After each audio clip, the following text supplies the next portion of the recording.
अस्सलाम वालेकुम नाजरीन, फोकस लाइफ रिहैब के एडिक्शन अवेयरनेस प्रोग्राम के प्लेटफॉर्म से मैं हूं आपकी host Mohammada Mutahir, clinical psychologist and certified addiction professional. नाजरीन, जैसा कि हमारे गुज़िश्ता प्रोग्राम्स में हम आपको एडिक्शन के हवाले से अवेयरनेस देते रहे हैं, जिसका हमें नहायत पॉजिटिव फीडबैक मिला, उसके लिए हम आपके नहायत शुक्रगुजार भी हैं। उसी सिलसिले को आगे बढ़ाते हुए आज हम हाजिर हुए हैं आपके सामने एक नए प्रोग्राम और नए टॉपिक यंग एज ग्रुप में नशे का बढ़ता हुआ ट्रेंड को लेकर, जिसके लिए बात करने के लिए हमने फोकस लाइफ रिहैब के माहिरीन के पैनल में से दावत दी है। Doctor Sadia Munaf, internationally certified addiction professional, welcome to the show miss. Thank you Mohammada, thank you for having me on the show. Madam, हमें ये बताएं कि तालीमी इदारे या एकेडमिक एज ग्रुप में जो आजकल नशे का बढ़ता हुआ रुझान या स्पेशली आइस का बढ़ता हुआ रुझान बहुत ज़्यादा है, उसकी क्या वजूहात हैं? जी मोहम्मदा, बिल्कुल दुरुस्त कहा आपने, बल्कि ये नीड ऑफ मोमेंट है, एक बड़ा सेंसिटिव इशू है, इसको डिस्कस करना चाहिए कि आजकल तालीमी इदारे या इस एज ग्रुप में जो तालीमी इदारों में जो बच्चे हैं, जैसे 8 to 10 ईयर्स से लेके 25-26 ईयर्स तक के बच्चे, उनमें नशे का और स्पेशली एक नशा जिसको आइस कहते हैं उसका रुझान या ट्रेंड बहुत तेज़ी से बढ़ता जा रहा है। तो इसके पीछे क्या रीज़न्स हैं? जो एक स्पेसिफिक एज ग्रुप है जो इस नशे की तरफ बहुत ज़्यादा मुतवज्जो हो रहा है। देखिए, इसके बहुत सारे रीज़न्स हैं, लेकिन समराइज़ करने के लिए अगर हम बात करें तो सबसे पहले तो ये कि ये वाली एज जो है ये ब्रेन की डेवलपिंग स्टेज है, यानी कि इसमें ब्रेन नया नया एडोलेसेंस का मज़ा चख रहा होता है। दुनिया के जो अननोन फैक्ट्स हैं वो पता चल रहे होते हैं बच्चों को। अब फॉर्चुनेटली हमारे पास बहुत ज़्यादा सोशल मीडिया या अवेयरनेस है, लेकिन इसके साथ ही एक अनफॉर्चुनेट बात यह है कि ये अवेयरनेस हाफ टोल्ड ट्रुथ होती है या हाफ नोन नॉलेज होती है। इस हाफ नोन नॉलेज को जब बच्चे देखते हैं, जैसे अगर किसी ड्रग के से मुतासिर होके कि इस ड्रग के क्या क्या इफेक्ट्स हैं, तो वो एक्सपेरिमेंट करना चाहते हैं। आउट ऑफ एक्सपेरिमेंटेशन कुछ बच्चे जब पढ़ते हैं कहीं कि इसके ये नताइज हैं, तो वो मतलूबा नताइज लेने के लिए आउट ऑफ एक्सपेरिमेंटेशन इस नशे को करते हैं। सेकेंडली ये है कि जब किसी चीज़ के बारे में पता चलता है तो क्यूरोसिटी भी एक नेचुरल एलिमेंट है, वो डेवलप होती है, तो आउट ऑफ क्यूरोसिटी करते हैं। फिर क्योंकि आगे पीछे तालीमी इदारों में या सेम एज ग्रुप में पीयर प्रेशर, यानी कि अपने जैसी एज के बच्चे जब स्मोकिंग कर रहे हैं तो बड़ा अच्छा फैसिनेट करता है उन बच्चों को, तो वो आउट ऑफ फैसिनेशन भी ये चीज़ करते हैं। अच्छा, ये तो हो गया एक डेवलपिंग ब्रेन के हवाले से हमने बात की। इसके अलावा हमारे माशरे में पेरेंट्स और बच्चों का कम्युनिकेशन गैप बहुत बढ़ गया है, यानी कि जैसे पहले था पेरेंट्स बच्चों को ज़्यादा टाइम देते थे, पेरेंट्स अपने घर में 9 to 5 जॉब के बाद घर में रहना पसंद करते थे।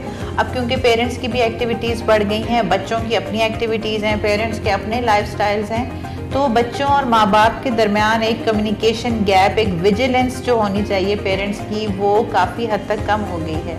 इसके अलावा एक और वजह भी है जिसकी वजह से ये नशा बहुत ज़्यादा ट्रेंड कर रहा है कि इस नशे को लेने के बाद एकदम बंदा बहुत रिलैक्स फील करता है। तो तालीमी इदारों में जब बच्चे होते हैं उनके ऊपर बड़ा स्ट्रेस होता है कि वो अच्छे ग्रेड्स लें, अच्छी परफॉर्मेंस लें, बहुत जल्दी जल्दी सेमेस्टर्स आ रहे होते हैं, रिजल्ट्स आ रहे होते हैं, तो उस स्ट्रेस को बच्चे जब फेस नहीं कर पाते, इस स्ट्रेस से एस्केप करने के लिए अपने फेलियर्स अगर वो हो रहे हैं, फेलियर की रियलिटी को एस्केप करने के लिए बच्चे नशा लेते हैं।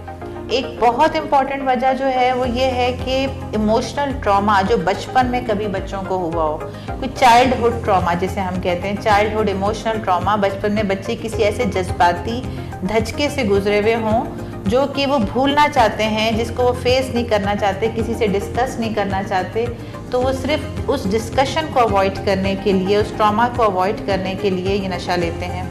और जैसे कि देखा जाए अभी कोविड का पेंडेमिक हुआ है, तो तमाम लाइफस्टाइल्स जो हैं वो बिल्कुल सेडेंट्री हो गए, यानी कि लॉकडाउन्स में सब लोग घरों तक महसूर हो गए हैं, घरों में बंद हो गए हैं, तो कुछ नहीं करना, कोई फिज़िकल एक्टिविटी नहीं, कोई स्पोर्ट्स रिलेटेड एक्टिविटी नहीं है।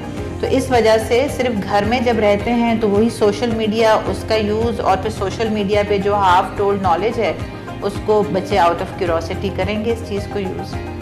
बिल्कुल। तो डॉक्टर साहिबा, हमें ये बताएं कि किस तरह के बच्चे इससे ज़्यादा मुतासिर हो सकते हैं? जी मोहम्मदा, ये यानी कि एक तरह से आप मुझसे पूछ रही हैं कि कौन से रिस्क फैक्टर्स हैं, कौन से बच्चे हैं जो ज़्यादा इस नशे की जानिब राग़िब हो सकते हैं, इंक्लाइन हो सकते हैं।